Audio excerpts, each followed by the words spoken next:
प्रणाम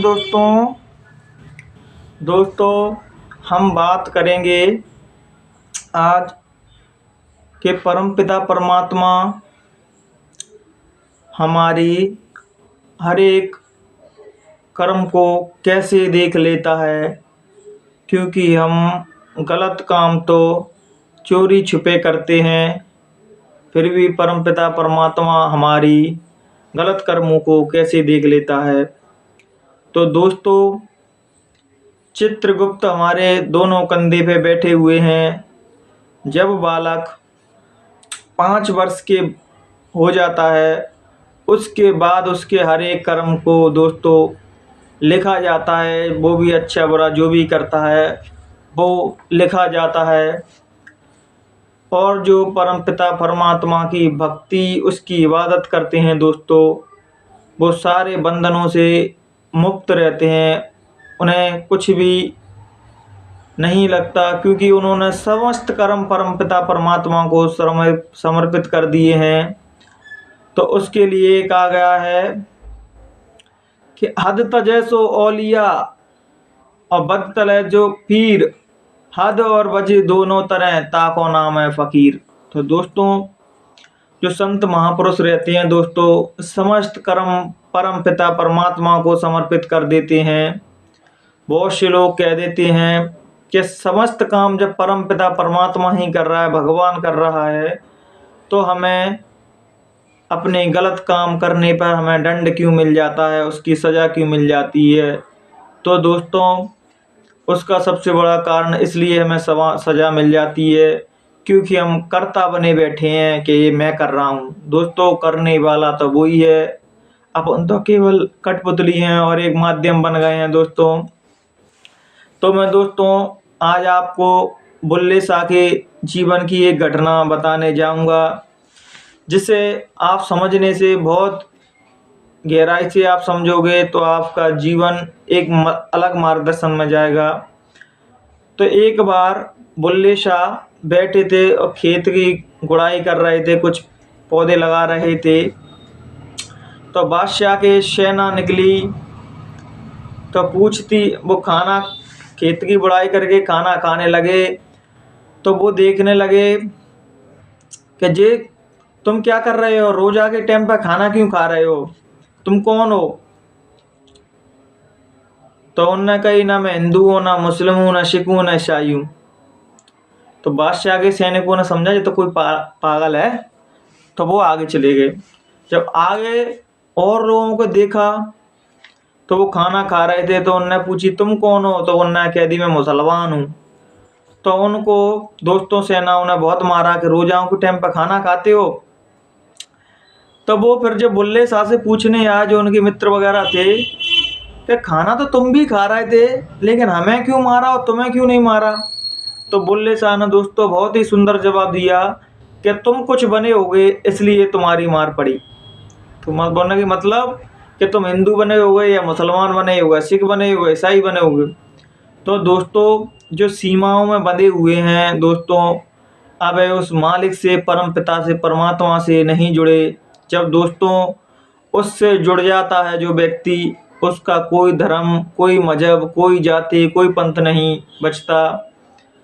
तो संत रविदास भी कहते हैं कि जात पात पूछो नहीं कोई, हरि को भजे सो हर कोई हुई। दोस्तों, जब हम परमपिता परमात्मा की ओर निकल पड़ते हैं दोस्तों, तो सारे बंधनों से हम छूट जाते हैं और कोई भी बंधन हमें नहीं सताता। जब तक हमें बंधन सताते हैं, दुख सताता है दोस्तों, जब तक हम पूर्ण तरीके से परमपिता पर डिपेंड नहीं हो या पूर्ण तरीके से इसको नहीं मानने लगे।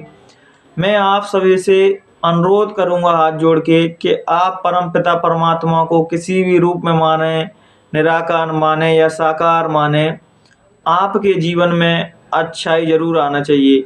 आप किसी के भी भक्त हो, राम के भक्त हों, कृष्ण के भक्त हों, अल्लाह के भक्त हों, जीसस क्राइस्ट के भक्त हों, मोहम्मद के भक्त हों या गुरु के भक्त हों, आपके अंदर मानवता, इंसानियत पहली होनी चाहिए। अगर आपके अंदर ये चीज़ नहीं है तो आप किसी के भी भक्त नहीं हैं। आज दोस्तों हम देखते हैं भगवानों के नाम पे, परमात्मा के नाम पे, अल्लाह के नाम पे लोग बाग मार काट मचाते हैं, हिंसा फैलाते हैं दोस्तों। और हिंसा फैलाना ही वो समझते हैं कि हम राम की पूजा कर रहे हैं, अल्लाह की इबादत कर रहे हैं दोस्तों।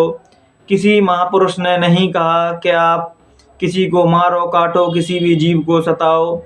जो जिसको मानता हो वो माने, लेकिन अपने जीवन में किसी भी जीव को ना सताएं, किसी भी मनुष्य को ना मारें, उसको किसी प्रकार से सताएं ना दोस्तों। क्योंकि अगर हम उसको सता रहे हैं तो उसके बेटे भीतर परमपिता वो भी दुखी होता है दोस्तों। जब ये बताओ परमपिता परमात्मा ही दुखी है तो हम किसकी बात कर रहे हैं। तो दोस्तों, लड़ाई झगड़ा कोई महापुरुष किसी ने भी हमको नहीं सिखाया। और जो लड़ते हैं भगवान के नाम पे, परमात्मा के नाम पे दोस्तों, अब उनकी तो क्या ही कहना है।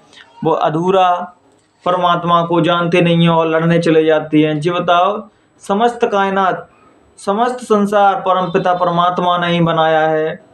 तो जी बताओ, जब हम अपने उनके ही बच्चे जब आपस में लड़ेंगे तो क्या परमपिता परमात्मा खुश होगा? नहीं दोस्तों, बहुत दुखी होगा।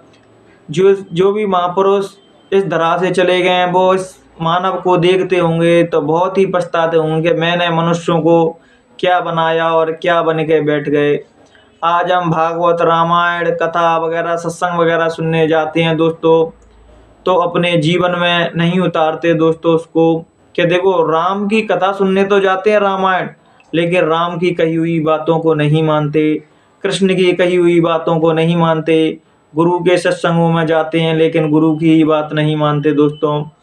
कोई भी महापुरुष हिंसा फैलाने में समर्थन में कभी नहीं रहता, लड़ाई झगड़े के समर्थन में कभी नहीं रहता। जब भी संत महापुरुष उपदेश करते हैं तो धरती की शांति के लिए ही करते हैं। आज के बच्चों देखो, विदेश की कॉपी करते हैं, विदेशों को अपना आइडल मानते हैं, विदेशियों को। आज आप देख ही रहे हैं सारे विदेशों में हाहाकार मचा है, क्योंकि दोस्तों वो भौतिकवाद में जीने वाले मनुष्य हैं।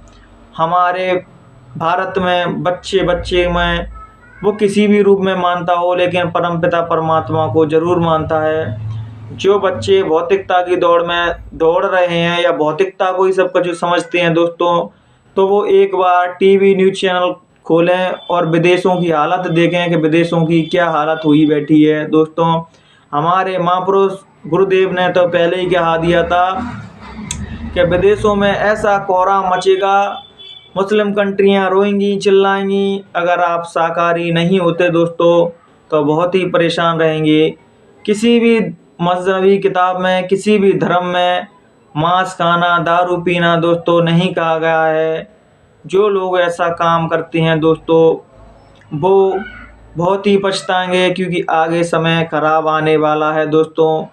तो सभी से यही अनुरोध करेंगे कि आप अपने जीवन में परमपिता परमात्मा की पूजा इबादत करें और किसी भी लड़ाई झगड़े में, किसी भी गलत चीज़ों में ना फंसें, क्योंकि ये मनुष्य देह मिला है दोस्तों, बार बार नहीं मिलता।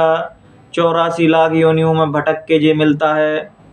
तो आप अपने जीवन को सार्थक बनाएं, परमात्मा को पाएं जीवन में, जिसके लिए हमें जीवन मिला है उस खुदा को पाएं। क्योंकि हम लड़ाई झगड़े में ही इसको व्यर्थ कर देंगे दोस्तों तो हमारा जीवन जो ही चले जाएगा।